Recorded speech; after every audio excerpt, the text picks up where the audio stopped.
We're connecting in Doha. Oh shit. We flew into Qatar, bro. Yeah. Bro, I'm walking through fucking the Qatar airport. I'm like, bro, if they knew my father was like special forces in the Israeli military and an Israeli Jew walking through here, I was like, they're rip me to pieces, bro. Yeah, they're like the new Iran. They're like the Sunni Iran. Ooh, Qatar? Yeah. But they're not. Nah. No? Iran, Qatar is trying to, they're trying to play both sides. They're trying to still be Western, sponsor Barcelona and stuff. Qatar is like the radicalized UAE. Okay. Because the UAE is awesome, bro. You know the UAE? Yeah, I spent time in UAE jail. You went to UAE. You're gonna say Pakistan, Iran? Yeah. I mean, that was the fun. I'm like, good luck to both. Yeah, I wish you both the best of luck. Yeah, you both have really, really, really smart tactical operations. I'd like to just be there and be like, ooh, they just shot you, like instigate. Yeah. You know? Like, oh shit, you let him do that to you? I would totally nuke his ass. You got nukes. Yeah, you gonna let him do that for real? You gonna let him do that? Wow, man, you sound like a Sunni bitch. Son. Yeah. That guy don't give a Shiite about you. Son. Oh, Shiite. Oh.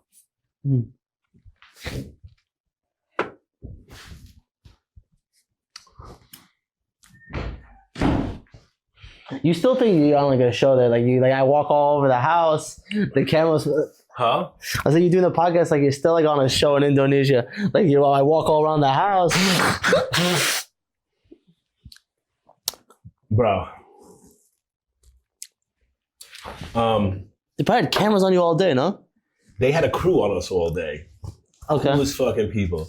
The funniest thing though was so I met PMG here 2 years ago. He's the nicest fucking sweetest guy in the world. Like I consider him one of my closest friends. He really is. Like he's like he hooked me up. So humble too. Fucking I love him. He's the greatest fucking guy. He's the nicest fucking guy. But I could tell when I met him, I was like, this ain't the fucking 100% real Panji. This can't be. You know? Okay. I was like, I know he's gotta be like a little bit of a dickhead. You know? Like, everyone's like a dick somehow. Right. And we got there.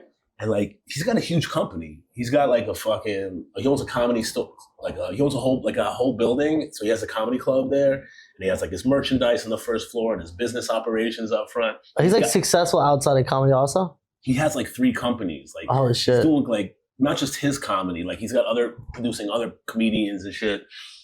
Big shows, bro. We did a fucking 3,000 people, bro. Holy shit, bro. We nice. fucking another universe, bro. Damn. It's a different life, bro. But he's got a whole team of people working with him. When we went on the 5-city tour, we had 10 people with us. But in the main place, he had 50 people working there. And he yells at, he doesn't yell at people, but you could tell he's a boss. Yeah. You know? He's like, bro, what's going on? You gotta take care of this shit, you know?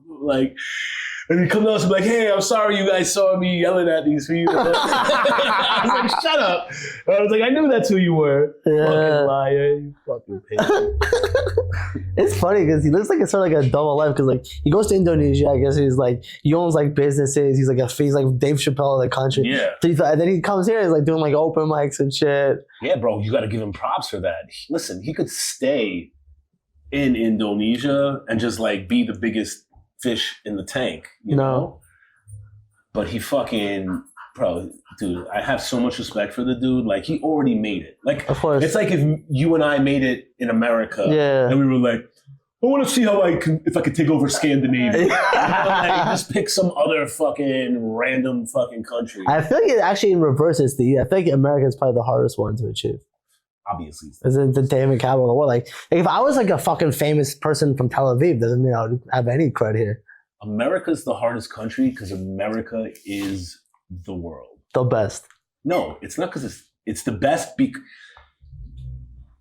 The thing is, the reason America is the greatest country in the world is because of its diversity.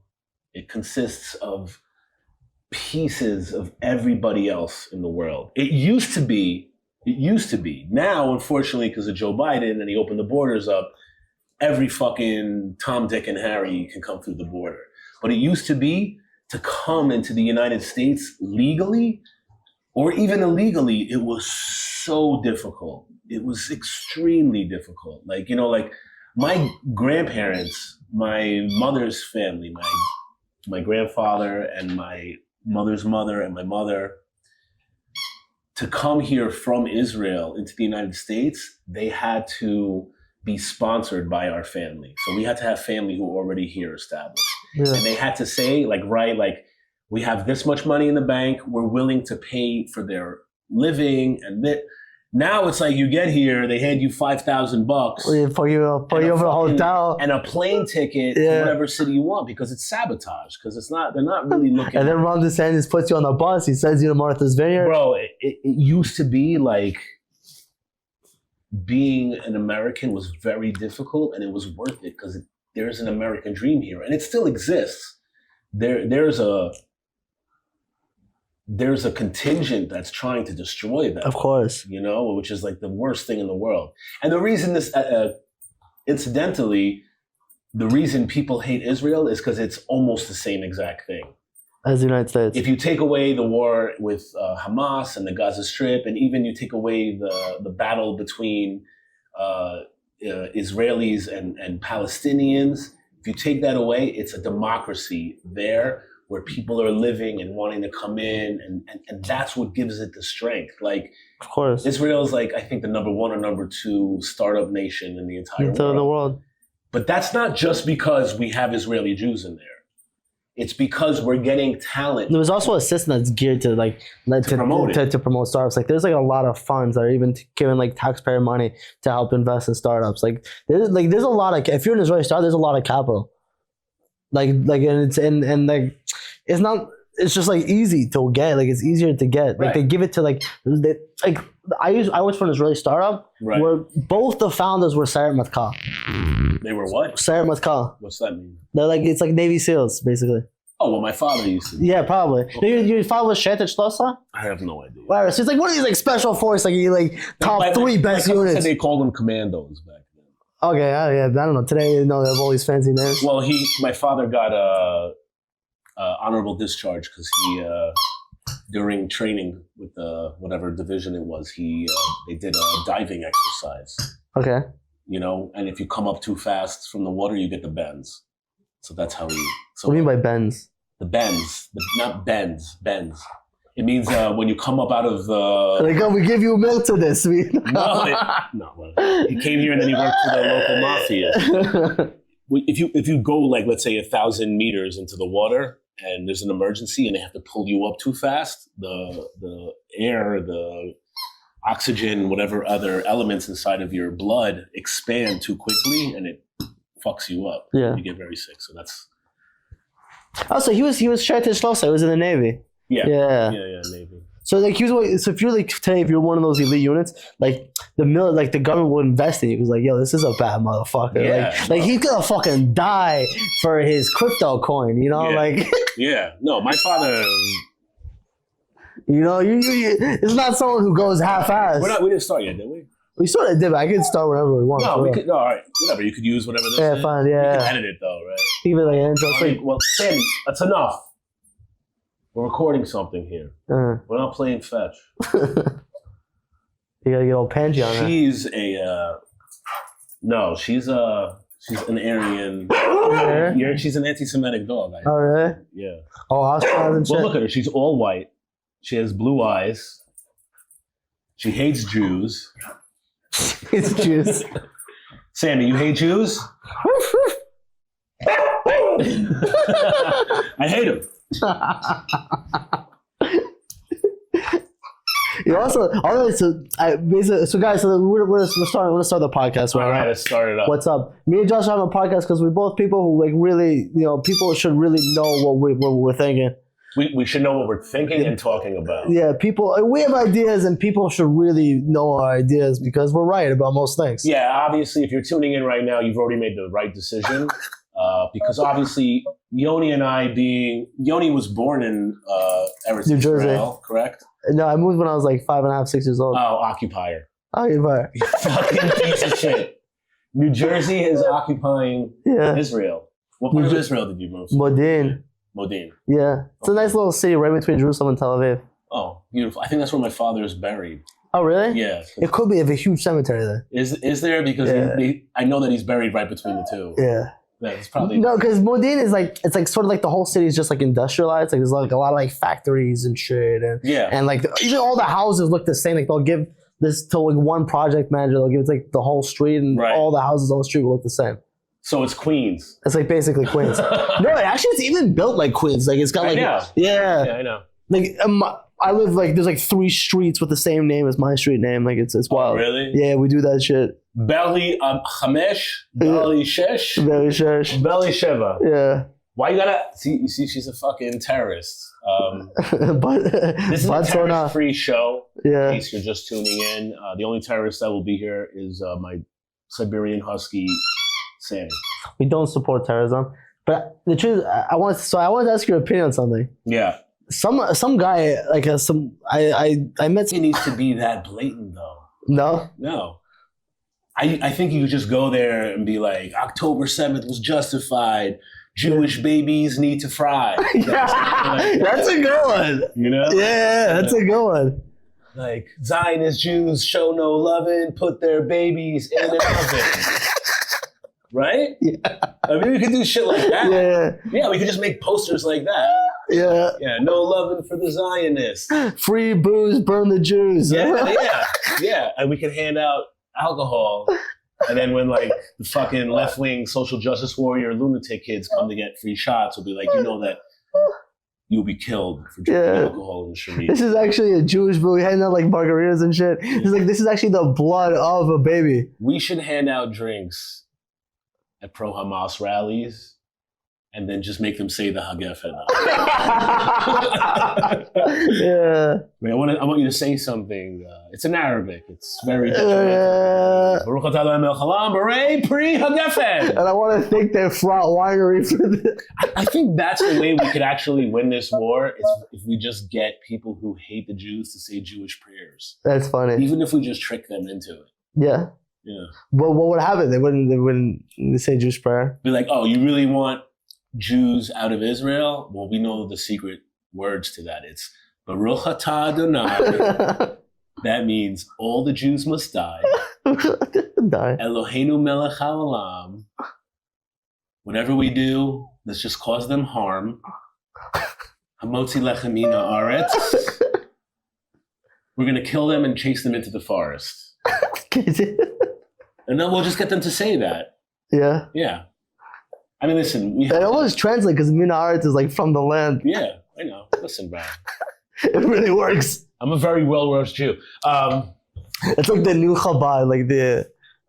If you're just watching right now, we're still figuring out what the hell we should call ourselves.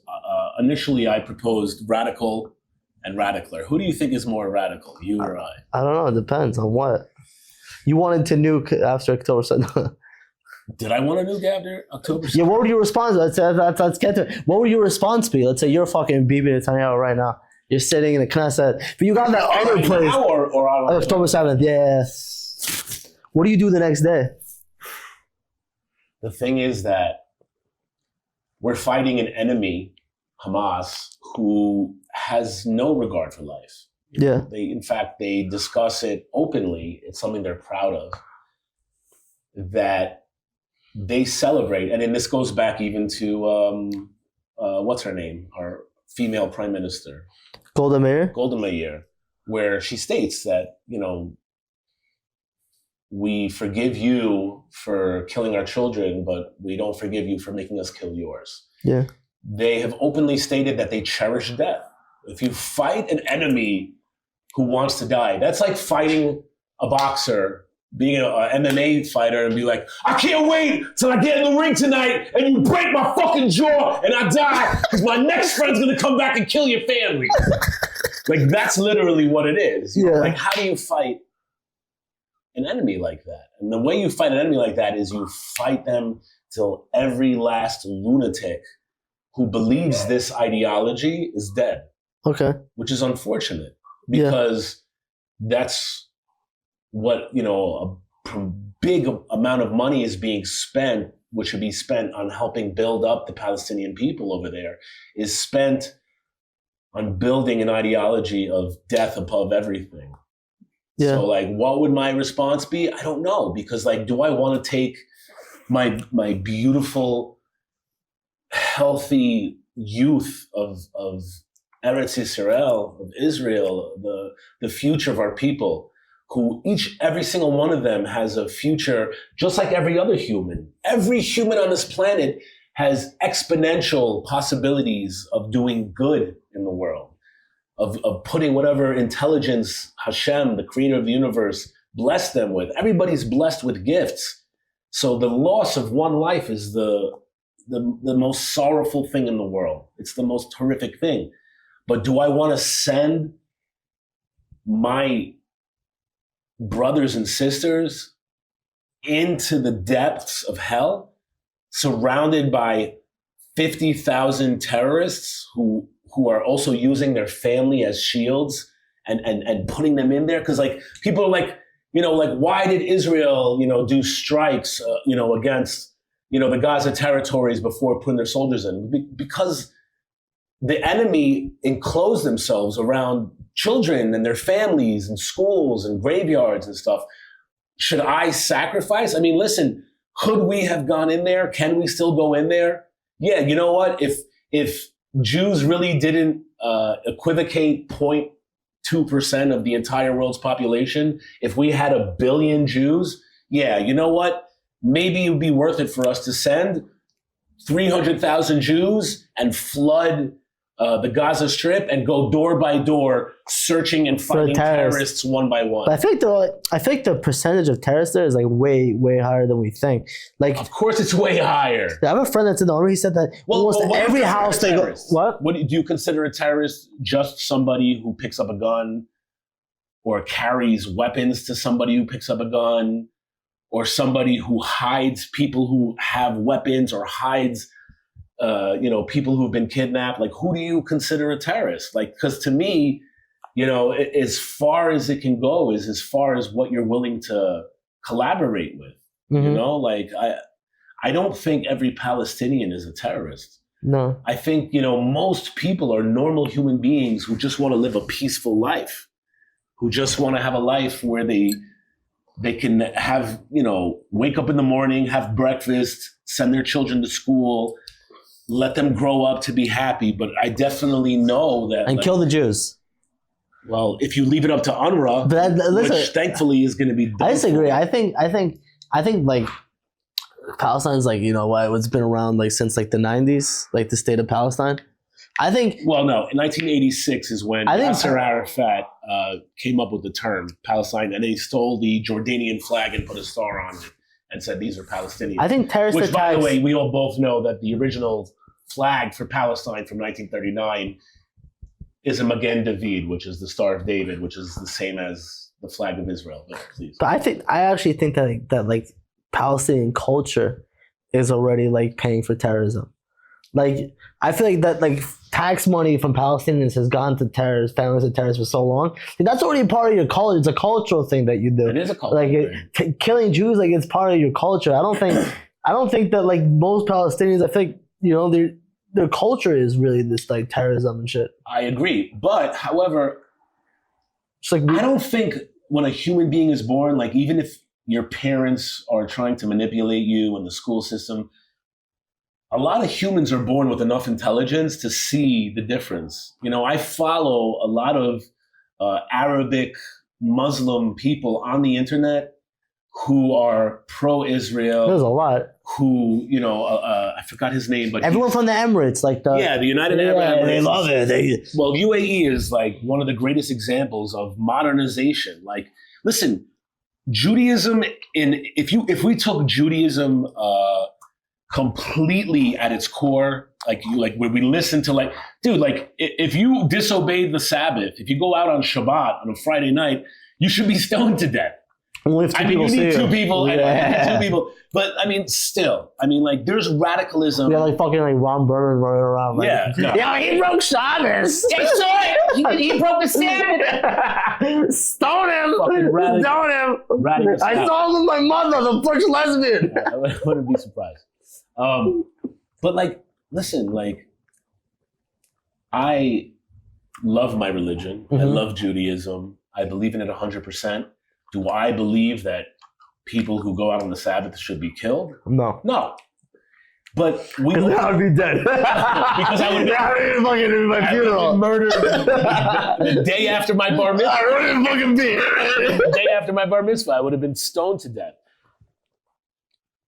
It doesn't negate my faith in the creator of the universe and the belief in the Torah. Yeah. It doesn't change any of that. So I don't see why, and same with Christianity and Catholicism. You know, like we look at the Crusades, we look at the beginnings of Christianity and Catholicism. People were getting murdered and killed back 100%. Then for the same things. You know, you look what the Spaniards did to the Jews, you know, during the Inquisition. You know, like they murdered millions, hundreds of thousands at least. I mean, you look what what was done in the Ottoman Empire to Christians and Jews. Like, it's called we grow up, we modernize. We can still hold into our fundamentals and our beliefs and our faith. We can still have our connection to our creator. And even in Islam, where like, you know, certain aspects of it may, you know, be at a direct, you know, opposition to it, you can still have your faith in your creator and your beliefs and everything without having to believe in destruction. You know, 100%. Like we all, in all of our faiths, in Christianity, in Judaism, in Islam, I don't know if Buddhists and Hindus believe in this, but we all believe in the end of times. Yeah. You know, we all believe there comes a time where we all have to murder and kill each other, and the real true God of this and the true God of that, and this is the real Messiah, and this is the Messiah of death and the Antichrist. We all can still believe that. Why don't we modernize what's going on in the meantime? Yeah. Why don't we all just agree to just chill the fuck out and believe in our faiths wholeheartedly without the radical part? The truth is, I actually asked like a rabbi about that once, but like the killing people from like Kibbutz Shabbos or like stoning a woman who cheats on her husband or something like that. And he said that like they almost never did these things in the time of the Torah. It was like more of like, just like if he's like a bad dude, but like you don't have evidence. If OJ trial, you would have killed him for not killing Kibbutz Shabbos. Okay. Like, you know what? We know he murdered his wife. It's not evidence. I don't want to promote Judaism super much and seem like that. You know, like we're we're on a mission. Yeah, we're on a mission. But the truth is, buy a TorahPamphlet.com. I have some Chabad that are about to come in. Parsonshamwood.com. You know what we should get? We should get like a Lubavitch Chabad kid to come here and wrap the camera. Like as you just wrap the camera for it. The mikvah edition. I'm kidding. You know, like the truth of the matter is, like what I see is that Judaism and Torah, what they gave to the modern world that we live in, is rules and regulations. It's law. Because prior to, people call it Judeo-Christianity, it was Judeo for I don't know how many thousand years before Jesus Christ came about. Exactly. But it's Judeo law. It's, the Ten Commandments and then the Talmud and the Tanakh and everything forward. It all came down to rules and regulations, laws. And the reason we have rules, regulations, and laws is so we can have a civilized society. It's those laws that give us the ability to be able to have civility, to be able to have differences with our neighbors without telling people they need to be stoned to death for the Sabbath. That's why, even in the earliest texts of the Torah, where there's rules that you break and you're supposed to be stoned to death, it has to be two people. They both have to agree on the time. It's to show you the seriousness of certain things. Yeah. So anyway, please make sure you check out Chabad.com. Yeah. It's crazy. Imagine if it really was like that. And let's say me and you wanted to take someone out. Okay, let's say we wanted to kill Ron Burgundy. Yeah. We just go there. No, me and Yoni. I saw him. We flicked the light switch. I was outside checking on my goat, and I saw Ron Berman just hanging out. He was lighting fires and cooking shish kebabs. Yeah, and just yelling, "Fuck the Sanhedrin." We both saw it. We did. Yeah. Yeah. 4:30 we could stone them. So like I saw you've been posting this. I've seen a lot of other Jews and Zionist websites. The Nuke, what are they fucking called? Nutere Karta. Nutere Karta. Yeah. Right?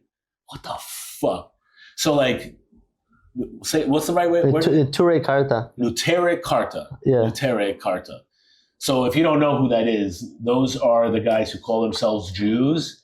And you see them with Iranian groups. You see them in the pro-Hamas rallies. On Shabbos. On the Shabbat, which is like something a religious Jew would never do in the world. Like, the only reason in the world, and even that they question, is like life or death. Right. And even that, they'd be like, do we really need to take the hospital now?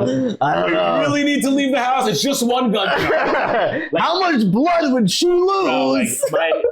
I think my aunt, who's Chabad, very religious, I think she went, just when my stepfather died, she broke the Sabbath just to be with my mother because she was by herself. Yeah. You know, like, and that was like very big for her to even do. It's a very serious thing. But these guys claim to be religious Jews. Yeah. You see them all over the place. This is like the number one thing where I get into fights with people on the internet who are like, yeah, well, what about the Jews who say that you're pieces of shit? You don't belong in Israel. They're the real Jews. Yeah. They very may well be Jews. I mean, there's one thing they tell you as a Jew is that you can't ever be judgmental towards another Jew. Have you heard that before? Yeah. Like, you're like, all right, you're told, like, if that's a Jew, you know, like there's some very famous other Jews who people like to bring up a lot now who've been in trouble for having islands in the Caribbean and shit like that. And they love to bring that up. And at the same time, I'm like, I can't talk bad about him or them. I think you could. The thing is, they tell you can't, but they also say you can't about these guys. Okay. You know? I think you can. They're wearing kefiyas and they're calling for the death of Jews and they're basically pro-Hamas. They're denying the Holocaust. But the thing is that in Judaism, if you're a piece of shit, you're a piece of shit. You're a piece of shit, you're a piece of shit. I've never met a Jewish community that would accept someone who's molesting kids or stealing from cars and robbing businesses. Like, we take care of our own. Like, we'll try to handle it like internally also. Yeah. We have jails and prisons in Israel. Yes, they have swimming pools. You know anybody in prison in Israel? No. No? That's good. Not currently serving. You do? I did. I knew a person. Yeah, I was there for like a night, like on arrest, but I never was in prison. You got arrested in Israel. I had to stay in the police station overnight, but I never went to jail. What did you do? You want to talk about it? Just selling weed. Selling weed? That's why I'm not in the army. Because you were selling weed? Yeah, I'm such a criminal. That's so easy. Yeah, I know. That's an easy. I'm too dangerous. You don't want to serve in the IDF. Like, sell some. Yeah, but honestly, the Haredi community, for them, none of them serve. Well, it's changing now. It's changing, but like, first of all, these Neturei Kartas, they also do live in Israel. Like, there are like neighborhoods in Israel. Like, they don't serve. They don't serve. But why do they live in Israel if they don't think Jews belong in Israel? Right. Oh no, they don't believe they don't believe there should be an Israeli state. Yeah, they don't live in an Israeli state. Right. They would rather live in Palestine. Right. Well, they call it Palestine. They call it Palestine. Right. I actually met a guy there, Neturei Karta. I guess they flew him in for the Palestinian protest in New York. He's like, where do you live? He's like, in Palestine. I'm like, where in Palestine? He's like, Ashdod. Tel Aviv. Yeah. Like, Ashdod. It's like, you know, because also it's funny because like Hamas like almost got to Ashdod on October 7th. Yeah. Yeah. That's not almost funny. That's almost horrific. But I mean, it's horrific, but it's just so stupid. It's like, you're pro-Palestine, like Hamas was like literally, like they were stopped right before getting to Ashdod. I wouldn't love to see it, but I would love to. They only got him and his friends. I'd love to see. I'd love to see the Neturei Karta. But you'd be like, hey, don't worry, we're with you. The Ayatollah said that. Don't worry, we're with the Ayatollah. Okay, come here. Cut your fucking Jewish head off. And no, it's fucking insanity. It's fucking insanity. It's insanity. You know, like, I don't know what your lineage is. Yeah. You know mine. I think I told you it. My mother's parents both survived the Holocaust. My father's parents, my father was sent to Siberia by the Russians. during World War II for being a Jew. Holy shit. And my mother's father her whole family was killed in Romania, and she made it across from Romania to Israel. Wow. As a teenager. Holy shit. During the Holocaust. So like my grandmother's family, family of like 14 kids, all murdered, all Holy killed. shit. And the crazy thing was my mother's father, so my great grandfather on my mother's side, he was actually a U.S. citizen. No. Yeah, he was, because he was a furrier. You know what a furrier is? Yeah. He used to sell, it used to be a big deal 100 years ago, Yeah. Selling like fur coats and pelts and shit like that. For the Tsar, or? No, from what's now Ukraine, from Czechoslovakia. Okay. He was just a very big international trader of furs. And because he was so successful, they gave him U.S. citizenship. And he had told my mother's grandmother, my grandmother's mother, we got to get the fuck out of here. Like, the Nazis are coming to kill us. It's like, it's getting bad. Like, cause like, it took time to get all the way from like Germany across through Poland. Like, they were Czechoslovakia, Ukraine was all the way at the tip, or on the south tip, So he told them, 2-3 years before the Holocaust happened, like, we have to leave, we have to go. And he knew what's up. He knew what's up. Well, he was a fucking businessman, and he's traveling back and forth across from the U.S. to Europe. These fucking people hate us. Yeah, he's like, yo, they're gonna fucking they're killing us already. They're lowering my commissions. Yeah. He's like, I've already had to tuck my fucking Magen David. The Hawk is coming. I mean, I used to make 17% on a fur, and now it's 15%. Yeah, it's just fucked. Dude, we would have done it for 10 if you would have let us live. Fair. But she refused to leave. She was like, nah, this is nonsense. They're not going to kill us all. We'll be fine. And in the end, out of like a family of like 15, not to mention like cousins and uncles and shit, I think just my grandmother and 2 sisters and a brother made it out. Okay. Out of everybody. Holy shit. Yeah. That's wild. Yeah. I also have some furrier from one of my sides. Yeah. I remember the story. Your back? No, yeah, for my back. They shaved it and sold it to the Tsar. Yeah, they used to do it for someone important in Russia. They made his fur too. I think that's also how they got into the U.S. Well, then my grandfather came here. That guy on the wall over there. Mm-hmm. He came to the United States. He fought as a partisan with the Czechoslovakian underground resistance against the Nazis. And then they went to Israel. And then when he got to the United States, he was a tailor. Okay. He's the guy who did stuff. He used to make suits for, what's his name? The one who got impeached. Nixon? Yeah, Nixon. He used to make suits for Nixon. Wild. Yeah. Yeah, man. See, Jews were fucking wherever. That's what we do. That's what we do. Even if you root to see us, we're just gonna be in Abu Dhabi. Yeah. Making suits for the Sheikh. The Sheikh. He's doing a good job. The Abu Dhabi, like the way he brought them together, the way he brought all the Emirates together like that. Yo, dude, like honestly, like I mean, this is why October 7th happened. It's because Iran saw the normalcy happening between the Jewish state and the Arab states surrounding it. And that's their biggest fear. Like, the biggest fear in the world is that we all just live in a modern society and love each other, and that's all I think most human beings want. I think it's also just like the Muslim world is just like they're pissed. Because they should have the greatest superpower in the world almost. They are. If they went from Indonesia till... Stop giving them ideas, Yoni. That's why they should make a caliphate of all... That's what Muhammad wanted. Well, listen. They're not going to do it now because... Well, tell that to fucking Bashar al-Assad, who kills 400,000, Muslims in his own fucking... And that's one of the reasons they hate Israel so much, is because they blame us. Like, they blame us for them killing each other? Yeah, because, I mean, they broke out Sunnis and Shiites. They started... I went to Indonesia. I met... hundreds of Muslims, and they're the coolest people in the world. I think most humanity is not radical. I think, we've come to a point in reality, in existence, where it's like, are you radical or are you like a piece? I disagree. I think everyone's radical in their own way. I don't think that.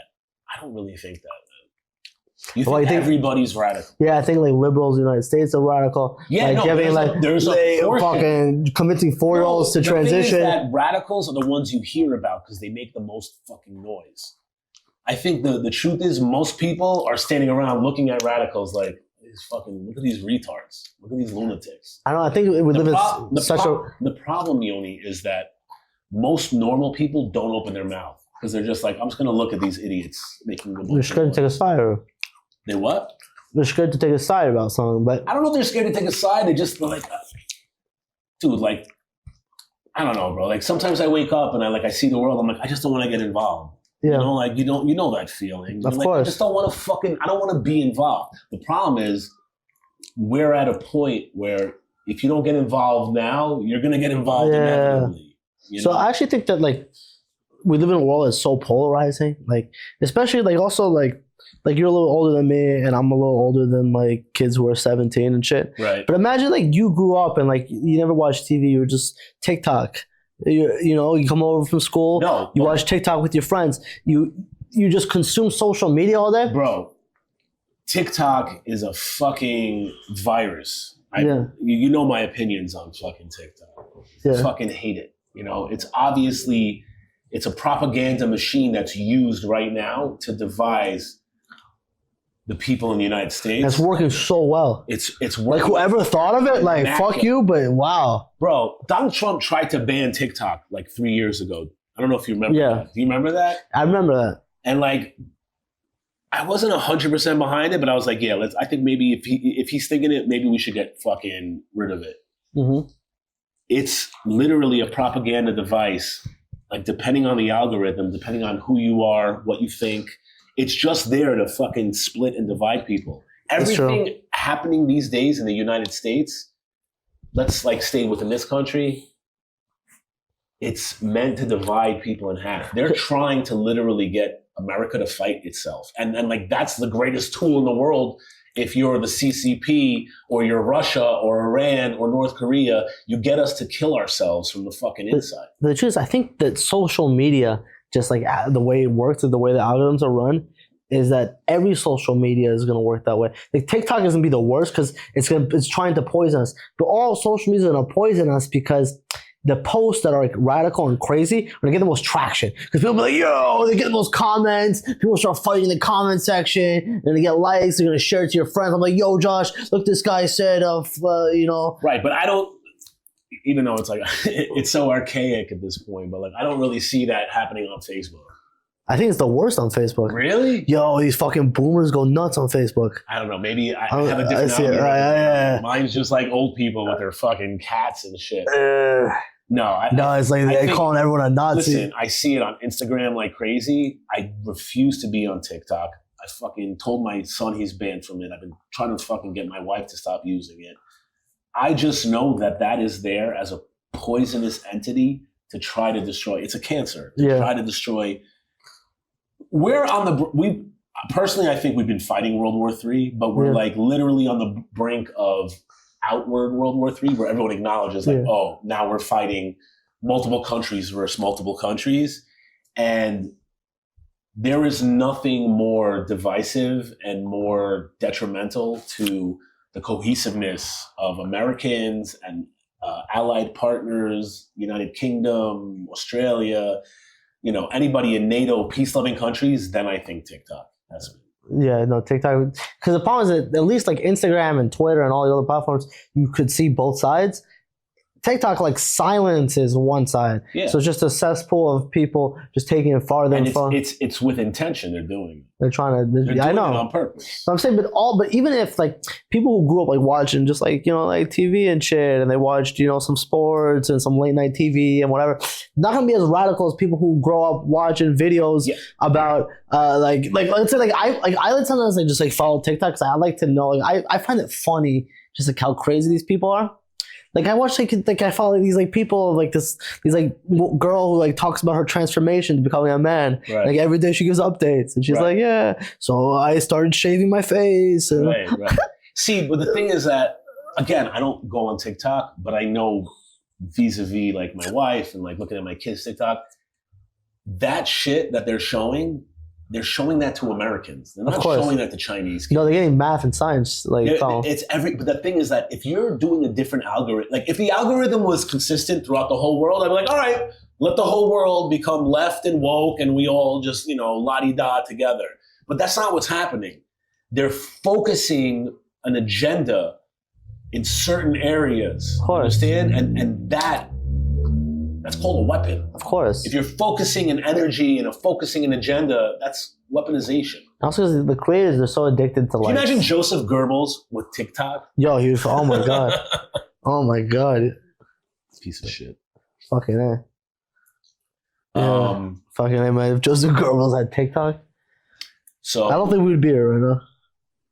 If the Nazis had TikTok, we would be in a lot more trouble. I don't think. I mean, listen, look at Nazi propaganda prior to the World War II and the U.S.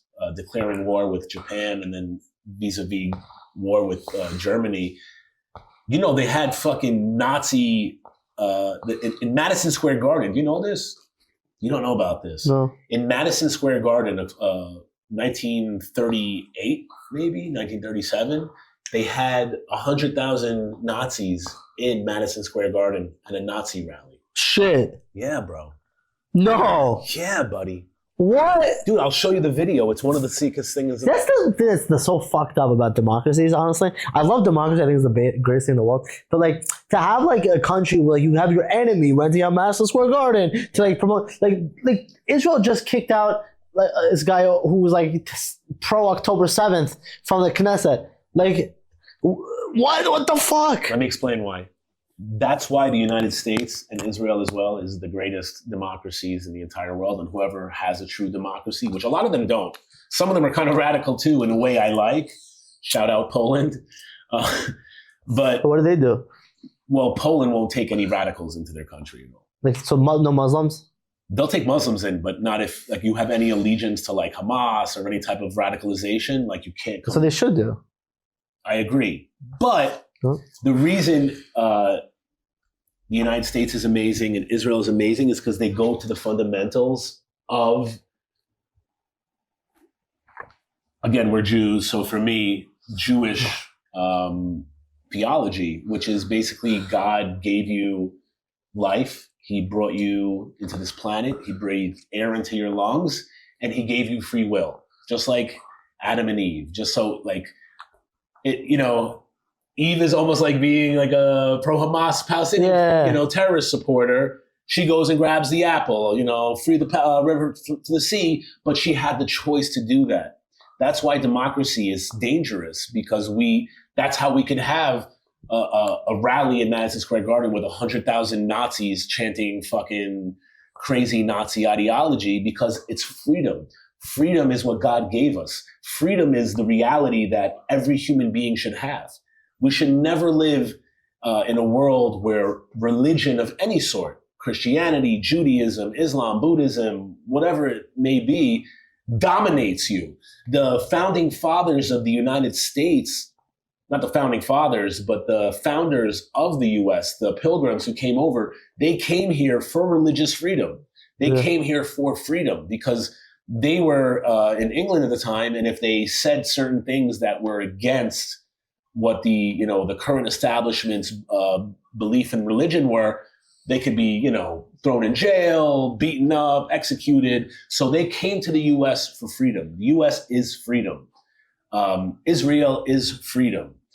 God gave us life on this earth with freedom. What's the point of living in a world where there's no freedom? It's not real life. Like the purpose was to be born, have the choice to do what's right or wrong. It doesn't mean that just because you have freedom, anything you do is good. No, you're a thief, you're a piece of shit. You rape people, you're a piece of garbage. You steal this and that, that's all garbage. But you should have the choice to do that up until the choice that you do. I don't know about you. My choice is usually, my purpose in life is really just to serve Allah and Ayatollah Khomeini. Well, follow the word of the Prophet. If by Allah you mean Hashem, God, the creator of the universe, I 100% agree with you. Yeah. When it comes to Ayatollah Khomeini, he should go fuck himself. Iran was one of the most beautiful, affluent countries in the world before the Iranian Revolution, which fucking destroyed it. And again, and that's a good. That's a holiday for me. But that's an exact example of what I'm talking about, because they had freedom there, and yeah, okay, I understand to certain religious Muslims it was offensive, but that freedom should still exist. Yeah, it should. You shouldn't be beaten in the fucking head. Yeah, but I think it was more than that. I don't think the Shah was too great either, because that's not a democracy either. Well, listen, I heard one of the main reasons that the revolution occurred there was people were really upset because he did something. One of the things that they said that he did was he threw the most expensive party ever in the middle of the Iranian desert there. I think at the time, the equivalent of $1 billion party. Yeah. It was a 7-day party, something biblical almost, with people covered in gold and fucking crazy, crazy shit. And the economy was failing. That makes sense to me, though. First of all, it gives people hope. I just want to show you guys what you can. If you really put your mind to it, you too could maybe be a gold leaf covered dancer at one of my parties. It's funny. As soon as you tried to explain it, you did a Trump voice a little bit, like a leader who just throw extravagant parties. I mean, listen, it's fucked up. Because if there was a real big differential between wealth and people were very poor, that is kind of blind of the Shah to be like that. But I would still take a corrupt king any day over a fucking Islamic dictator. Over a fucking dictator who's now beating up women for not having their headdress on and shit that's it's pure insanity. And again, if you Google this and you look. I get it. And I get videos and pictures of Iran pre the revolution. Yeah. It looks like the 1970s in New York. It was fucking Lebanon too. It's beautiful. No, but I get it, because I'll say something good about the Shah. Most of the people who follow me know I'm a big advocate for Ayatollah Khomeini. But to say something positive about the Shah, I get it. You want to have a fucking $1 billion party, before the Islamic Iran, what was Persia? Going away party. Yeah, no, Persia was known for wealth, for gold, for extravagance, for Bentleys, for luxury. When you think Persian, not Iran, but when you think Persian, you think Bentleys with gold inside. You think Persian Jew Americans. At least in my head, I think Persia is known for wealth, not only amongst the Jews, but we carried it on. The Jews carried it on. I'm not Persian Jewish. I wish I was, but. Right.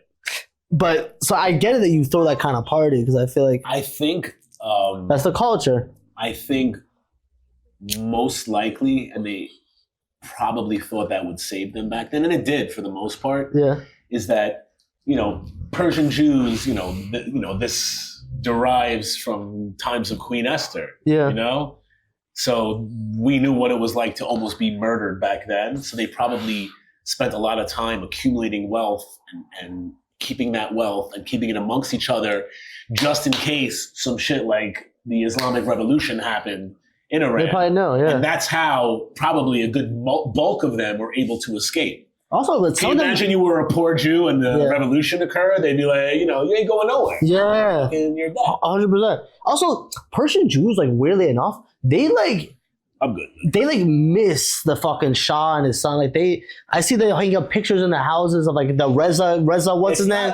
Pahlavi. No, I follow a lot of Persian sites and news sites. Yeah, but it's not just Jews. They talk so funny too. It's not just Jews though, man. There's a lot of non-Jews who are huge fans of the Shah. At least they're nostalgic about what Iran, Persia used to be. Yeah. Dude, I don't know, man.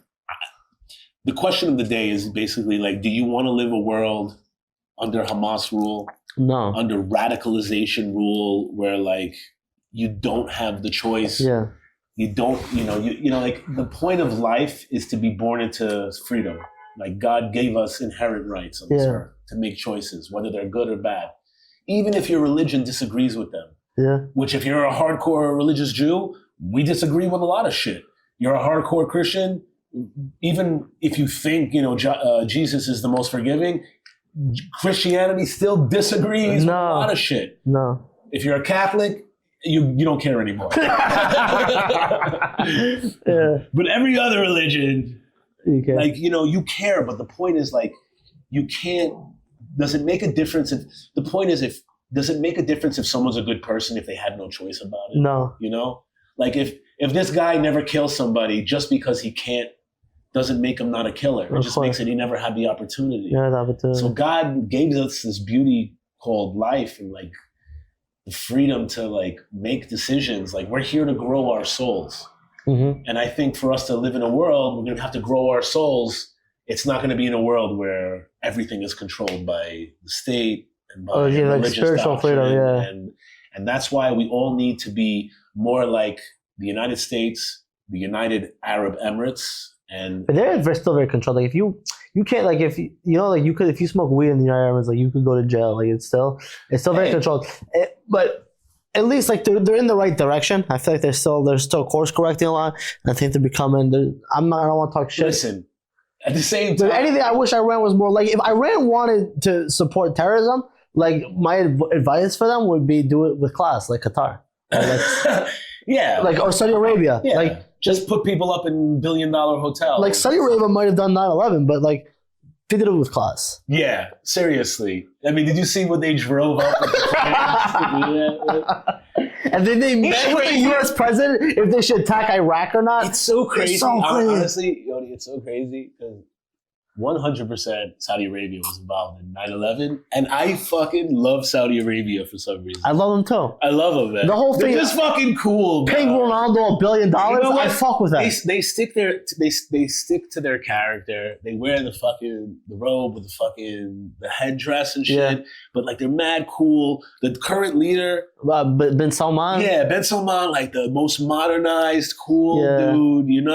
They took that Turkish guy and they chopped him up into pieces. Oh yeah. Yeah, but he was like the Muslim Brotherhood guy who was calling for the death of America, wasn't he? I'm not sure. I don't know. Well, that's what they told me from Saudi Arabia. Oh really? Yeah, you don't fucking kill him. Oh man. And it was carpet bomb Yemen. No one cares. No one cares. No one gives a fuck about Yemen till they start like stopping ships coming into Israel. No one gives a fuck about Saudi Arabia and UAE been fucking carpet bombing them for 10 years. No one cares. Well, the dudes are starving. Yeah. Over there. By the way, one of my favorite videos, the dancing on the Israeli flag. Yeah, oh my God, I watched it so many times. Yo, bro, I wish I had those moves, bro. Yeah. You know what it is? You have to be really hungry to float around like that. Those dudes are like 87 pounds, soaking wet with bricks inside their pockets. They changed the game of terrorism. Like, it used to be, like, you needed to, like, post beheading videos, like, to get recognized. Dude, don't encourage them, bro. No, I'm not encouraging them. I'm just saying, like, the dancing was just nice compared, like...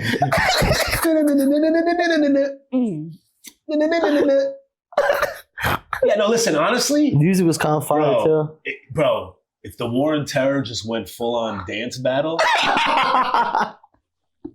Wouldn't the world be a better place if it was just, like, IDF dance TikTok battles versus fucking Houthi dance battles? Yeah. I don't know, man. Those Houthis got that floating fucking dance, bro. I don't know. The IDF girls got some moves. Like, I'm always seeing, like, on Twitter, these Palestinian accounts are posting, like, videos of IDF soldiers, like, dancing. Yeah. I don't like that, man. I don't think our females should be dancing for that.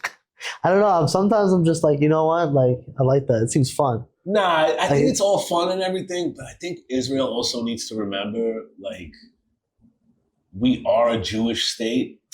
Yeah. And we need to be like a little bit more, what's that called? When like you don't show your, like your body off, too sexual, like a little bit more conservative. I think at least with our women, man. I know. I think it's fire. Like I think like if you're in the army and like you're just like but you come out of war like a TikToker. Right. Like it's pretty cool. They have ranks. TikTok. Yeah, like it's just funny. They do, to bro. me. They do, but they only hand them out in fucking China, bro. It's funny to me, like these Israeli moms like crying about their kids at home while they're like blowing up for like doing Gangnam Style on TikTok or something. Like it's just funny. F.O.A.V. Opa Gangnam Style. You know, I think like that's like the Israeli, like the Jewish like entrepreneurial spirit. So like,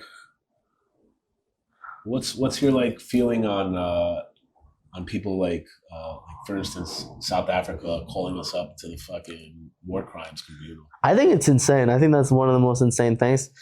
First of all, like it was no case. I don't think they thought they were gonna win. I thought they just wanted to show the evidence they hands to the whole world to like I feel like any country in a war in the world, you're gonna get people saying like, "I want to fuck them up. I want to like." It's an like, let's say they just killed your son, whatever. Like, you know, they have like BB like out of context, like saying "Tivched Zecher Amalek." Right. But he's talking about Hamas, but they just cut that part out. Like it doesn't matter. Yeah, well, they didn't put it in full context, and which Hamas is Amalek. So. And their whole court case, they made no mention of October 7th. They just made it seem like we just came in and started like blowing shit up. Like nothing happened. Right. Business as usual. First of all, stating that everything started in 1948 is also false. Of course. You know, there's fucking pogroms that occurred 30 years before even the Balfour or any of the, you know, pre-agreements for it. Yeah, no, it's difficult. It's difficult hearing crazy accusations on the internet, crazy accusations of genocide. Mm-hmm. Which most people don't know what genocide actually means. No one knows. Like they ruined the term. Like well, they should first of all know that the term genocide was created after the Holocaust. Of the Jews. Of 6 million Jews. At the time, I think there was approximately 18 million Jews alive. Okay. In the entire world. Shit. So out of 18 million, 6 million were killed. Okay. A third, 30% of our population were killed in 3 years. And as we both know, even if you just start the modern state of Israel at 1948, in the last 75 years, we've had a growth of the Muslim population by, I think, 500%. I think it's like 4%. I think there were 700,000 to 4 million now, something like that. Yeah, so 500%, 400%. That's not 400. That's like time. Oh, let's 7, 14, 21, 28. 35, right? So it's like 600%. Something like that. Yeah. It's a huge growth. Yeah. But even if you just took the last 5 years, it's still up, I think, like 30 or 40%. Something like that. So in the same amount of time frame where they annihilated Yoni and I's entire family, 6 million Jews killed, their population has grown by 30 or 40%, but yet somehow we're being called genocide. Genocide. Right. I mean, even it's just the worst genocide of all time. Like, if it's like, it's really like, it's like having the reverse effect. Somehow a smaller amount of people who have died has become an exponential amount. It's like there's like some Israeli guy in front of a computer, like it's going to start working at some point.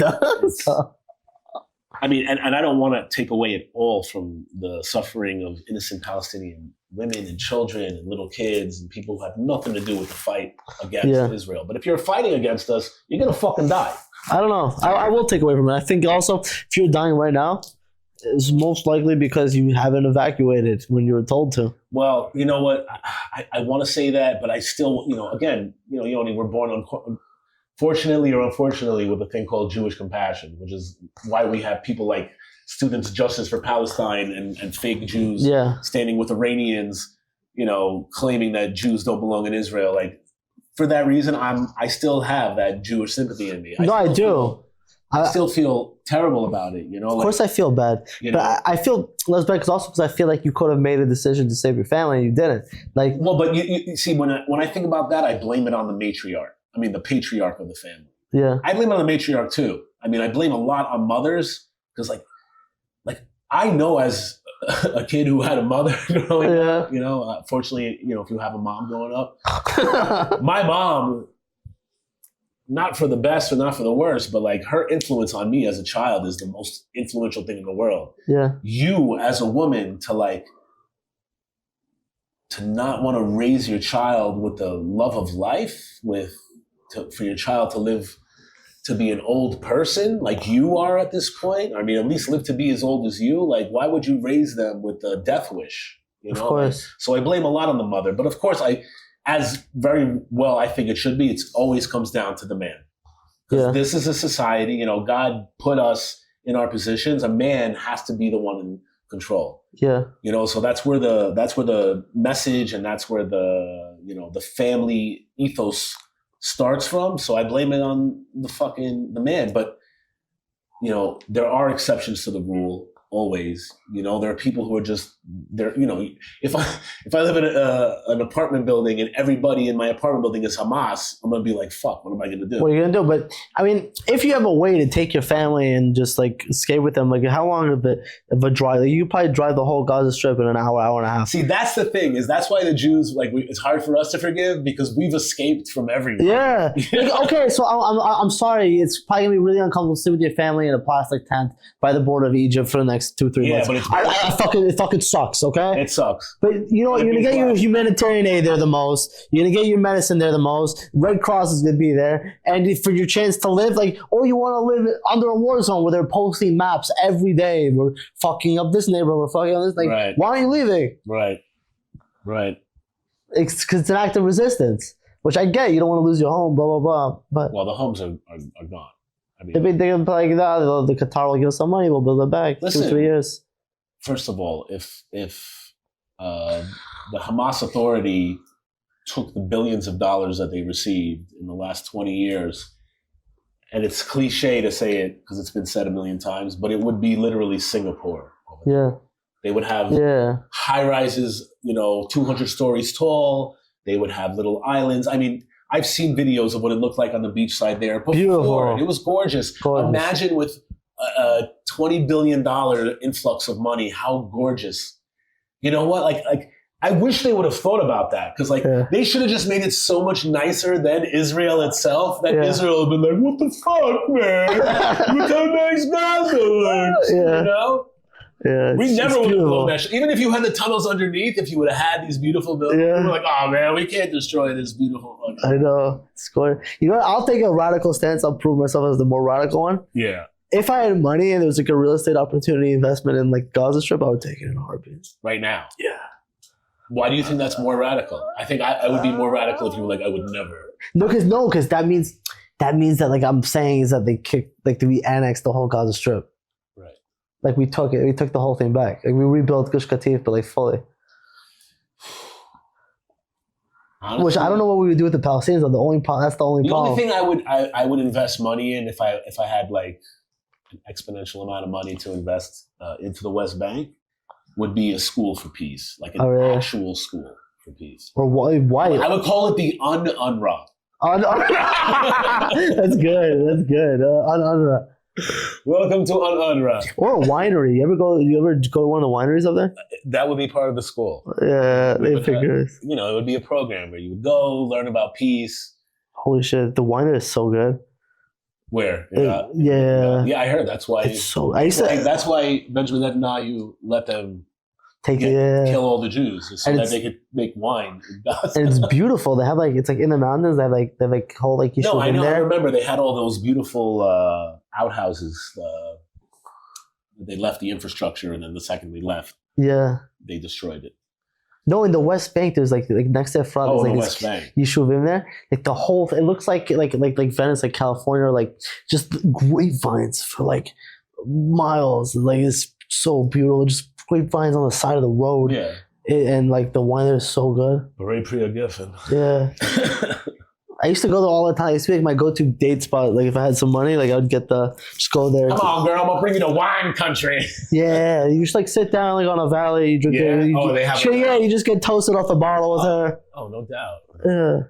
Cheap, probably. Yeah, bring some weed, but because like also the West Bank, you're not like afraid of the cops because like there's less police. There's all army. Like the soldiers don't care if you fucking light up.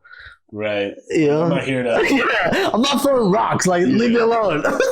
Yeah, you're insane. Dude. I don't know if I would be hanging out. Why? Think about it though. If you're young and like you have a car but you don't have a lot of money to fix it, and you keep on getting into accidents. Right. I know you told me this before, man. I mean, listen. I live in Queens, and I spent my childhood in pretty bad neighborhoods. Yeah. Also, you know, for sure. But I wouldn't go like hang out there now. No. I met my wife. She was living in Hunts Point. Okay. In the Bronx, man. You know what it is? I know the Bronx. Like I've driven through it. This is like one of the worst parts. Okay. Of the Bronx. In fact, she lived like 2 blocks from a place. The street is called Hoe Avenue. Shut up, bro! I swear to God, bro. I never told you the story like when I was a kid, where like my father sent a limousine to take me and my friends after my junior high school prom. We were 14 years old. Yeah. And the guy takes us to get alcohol, and then he goes, "Hey, you guys want to get blowjobs?" Yeah, and he takes us to the Bronx. Well, he took me to like 3 blocks from when I met my wife, where she was living. I only stayed over her house, I think, 1 weekend before I made her move in with me. I stayed over 1 weekend. It was snowing. It was like 2-3 years ago, and I was like, I needed to get something from the bodega. There was a bodega like 2-3 blocks from her house. So I was like, I'm gonna go to the bodega. And she's like, all right, baby. And I go and I leave the fucking house and I walk like a block towards the bodega. And the dude's just walking down the block with a fucking 9 in his fucking hand. Just like walking like derp, derp, derp, like just a normal day. White guy too, Albanian probably, you know? I was like, you know which way the bodega is? And like he pointed the gun that way. Shit. Yeah. So you don't even see that in the West Bank. You don't see guns really. Yeah, not until they're fucking in your mouth. Yeah, no. Yeah, but don't you feel it's a tinderbox? It's a tinderbox, but it's such a... They make all their money there off like Israelis coming to like use their services. Listen, I get it, Yoni. So it's like, and then capitalism fixes everything, right? Yes, but that's not what the world. If you go spend some money in the West Bank to fix your car, you actually it's like a move for peace almost, because the person that you gave him more money than he usually makes because like whatever, I'm Jewish. If Israel would cost 10,000 shekels to fix my car, the West Bank it would cost 500, but probably sell to an hour for 300. Right. So the fact that I came in and he made money and then he went back. Guys from Gaza who came in to the kibbutz they actually attacked us and they drew pictures of all the houses and said when everybody would be home. Yeah. Like just like those guys. Just like those guys. Yeah. Capitalism fixes everything, Yoni. I really wish it did. I really wish it did too. I really fucking wish it did. But it did a little bit. Like I've been watching a lot of documentaries about people just like YouTubers walking around the West Bank. I don't know why. And then like there's a lot of the people who live like in those neighborhoods like where I fix my car and they have like a lot of Israeli business. A lot of them like they like reported like the YouTubers, they come ask them like, yo, do you want what do you think of Israel? Do you want the occupation to go? Right. And they're like, no. Yeah. Like why? Because I make much more money with the occupation. Yeah. No, people. That's what I'm saying. But at the same point I made before, most people just want to live their lives, make money, eat breakfast, fuck, take a shit, like live in a normal house. They don't want to blow themselves up. They don't want to kill themselves. Like I think that's like it's a very tiny percentage of fucking. But then the problem is then a few kids from the Palestinian village throw rocks at soldiers. Then Israel comes and we close all their businesses for a few days looking for the kids. The kids go to jail for 20, 30 years. And then, even though I agree, like it's horrible. Like if you throw rocks at a soldier, you belong in jail. But the Palestinians, his business is not closed. Yeah. He's not making the money he was using. Right. His nephew's friend went to jail. So like it's sort of like the whole system. Yeah. It's a toxic fucking system. Did you see this? Speaking of toxic, did you see the store they opened in Jordan called October? Oh yeah. What the fuck? Yeah. I said that I commented on whoever posted it. I was like, we should turn it into October 7/11 incoming missiles. Yeah. That's amazing. That's funny. That's so disrespectful. I know. Man. But their shawarma was fire though. I bet you like I know. I'm vegan and I want it. Yeah. It fucking looked good, bro. You know that shit's fucking banging shawarma. Yeah. I mean, it's horrible, very offensive, but I mean, if you got that good lamb inside a pizza, I mean. Fuck, man. We either need the Messiah to come or like some alien threat. You know who Ronald Reagan is, right? Yeah. He was one of the best presidents that ever existed. I can tell every Republican looks up to him. He was so fucking dude. He was my president when I was a little kid. And it's crazy because like I grew up in New York City, in Queens, and Queens was always left-wing liberal. Yeah. But for thank God some reason, and unfortunately, sadly, that it's not still, people were still patriotic Americans when I was a kid. Like we were still in the Cold War. Like we were still on the brink of like nukes hitting America every day. Like when I was a kid in elementary school, we used to do you probably did this in Israel too, but in America, we used to do nuclear tests, like if there's an incoming nuclear weapon. It was the stupidest shit in the world, but they'd have us go like under the desks and shit in case the fucking nukes go off. Came while you're in school. Yeah, like nuclear drills. Like now they do so active shooter drills. No, I know exactly what you're talking about because I had those also in Israel. Yeah, well, of course. Not nuke, but you go to the fallout shelter. You go to the fallout shelter. You go on the floor. America, well, the thing was, they built our schools to withstand a nuclear blast in New York. Most of them, the old ones. Like, they built them out of, like, thick fucking brick and shit. So, like, if you just went under the thing, whatever. But meanwhile, the modern nukes, that shit's fucking vaporized. Yeah. You know? I forgot why we got to this point. But fucking, because, like, when I was a kid, like, we were still, like, super pro the country. You guys loved America stuff. Yeah, like, even though the president was a Republican, like, the teachers still taught that. Like, they don't say they don't fucking say the national anthem in school anymore. No? In America, most of them. Terrible. We used to do it every fucking morning. The Pledge of Allegiance. I'm sorry. Yeah. Every morning we would say the pledge, the flag. There's no patriotism anymore. Now they pledge to Xi Jinping in school. No, now they pledge to TikTok. Yeah. They fucking and it's detrimental, man. Like we're literally, like as they pledge to Dylan Mulvaney. They what? Dylan Mulvaney. Yeah. Listen, but like I mean, like as we're recording this, the United States still hasn't responded. So I haven't gotten a notification yet. So that means it's 100% happening tomorrow because it has to happen in a definite amount of time.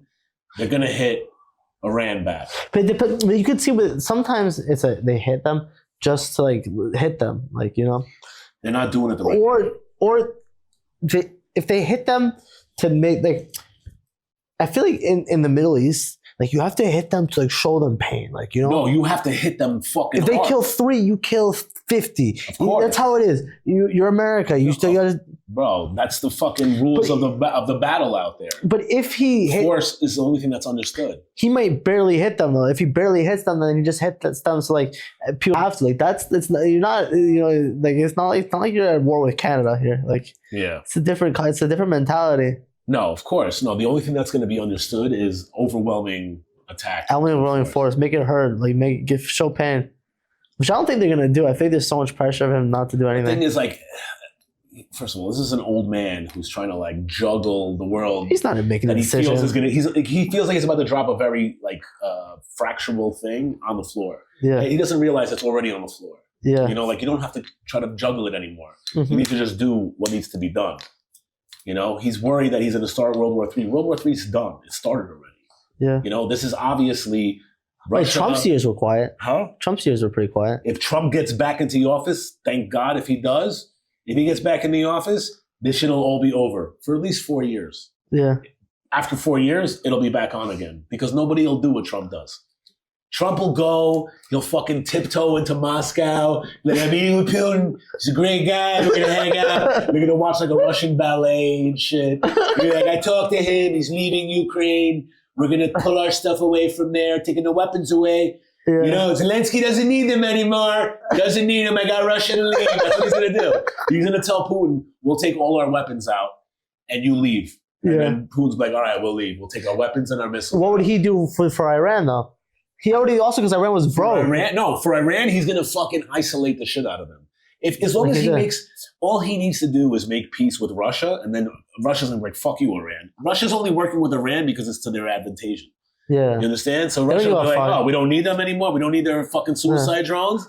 Like and they'll still keep Putin loves Muslims. They'll still keep like a clandestine underground relationship, and that's how Russia will be like, oh no, we're still friends. But Russia will be like, fuck you, retards, we don't need you anymore. Yeah. And North Korea, the same shit. They'll just fucking eliminate them. Like that's what Trump needs to be there. He needs to go there, make buddy with Putin, end the fucking war in the Ukraine, and that will end the war in Israel. Because as long as there's no funding to fucking Iran and we can shut that down, it's done with. It's done with. It's done with.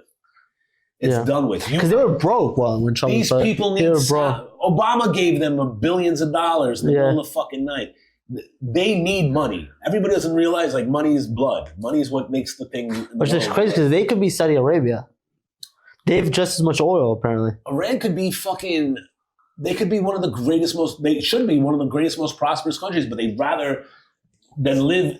Listen, if you don't give freedom to your people, like as we discussed, for the good and for the bad, you're never going to have a beautiful, prosperous society. Of course not. You have to allow homosexuals to live. You have to allow minorities to live. Everybody brings something else to the table. If you don't allow that, you just have a fucking, a shithole. You have just an oppressive society. You don't build fucking something great out of oppression.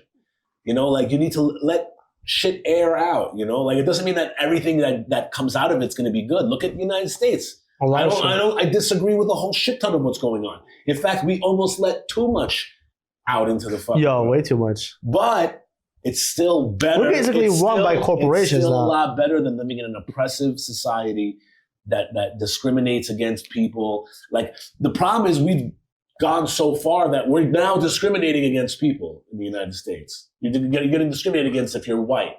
It's like it's all the way around. You're discriminated against because you're Asian. Like they pick too many Asian kids for this school. Like that's fucking ridiculous. We need to treat every human being on their own merits. That's it. Yeah, 100%. Yeah, all right, Yoni. I think we're good. I think that was pretty fire. Yeah. Love you, buddy, man. Love you too. This has been radical and radical. Or maybe something else. Yeah. No. Speaking of which, I think it'd be crazy if someone like made like the pitch. Oh, we did.